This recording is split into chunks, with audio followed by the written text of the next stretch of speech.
আমার স্ত্রী যদি আমাকে সহযোগিতা না করতেন আমি কিন্তু পারতাম না। পারতাম, ওনার সহযোগিতা আছে বলেই আমি পেরেছি। প্রিয় ভাই বোনেরা, প্রিয় বগুড়াবাসী, আজ এই মুহূর্তে আমার আপনাদেরকে কিচ্ছু দেবার নেই। আজ এই মুহূর্তে আপনাদের কাছে শুধু আমার চাইবার আছে। ঘরের মানুষ, এই যে আমি এত রাত্রে যে মিটিং করছি, এই যে রাজনীতি করছি, এই যে কাজগুলো করছি, আমার স্ত্রী যদি আমাকে সহযোগিতা না করতেন আমি কিন্তু পারতাম না। পারতাম, ওনার সহযোগিতা আছে বলেই আমি পেরেছি। ঠিক একইভাবে আপনারা বগুড়ার মানুষ যদি আমার পাশে থাকেন,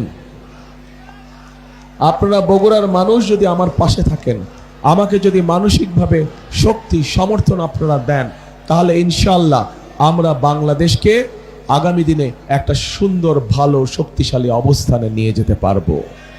কাজেই প্রিয় বগুড়াবাসী, আজ আমি আপনাদের কাছে চাইতে এসেছি আপনাদের সমর্থন, আপনাদের সহযোগিতা, আপনাদের দোয়া আপনাদের কাছ থেকে আমি চাইতে এসেছি।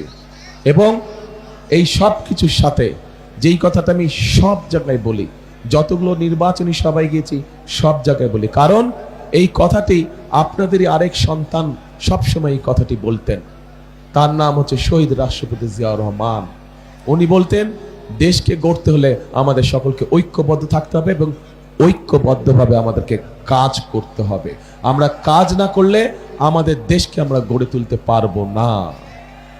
কাজেই ওনার কথার সাথে মিল রেখে আমি একটা কথা বলি, সব সময় প্রত্যেক জায়গায় বলেছি, সেই কথাটা হচ্ছে করব কাজ, গড়ব দেশ, সবার আগে বাংলাদেশ।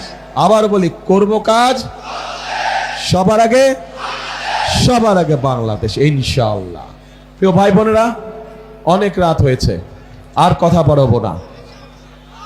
বাড়াবো না, শুধু আপনাদের দোয়া চাইতে এসেছি।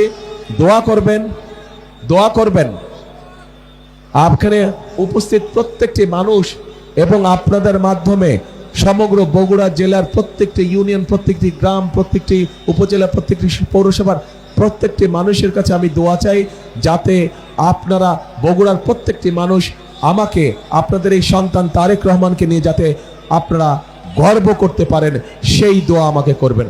আমাকে নিয়ে যাতে আপনারা অহংকার করতে পারেন, সেই দোয়া আমাকে আপনারা করবেন। আপনাদের কাছে এই দোয়া চেয়ে নিয়ে আজকে আমি শেষ করছি বক্তব্য। আল্লাহ হাফেজ।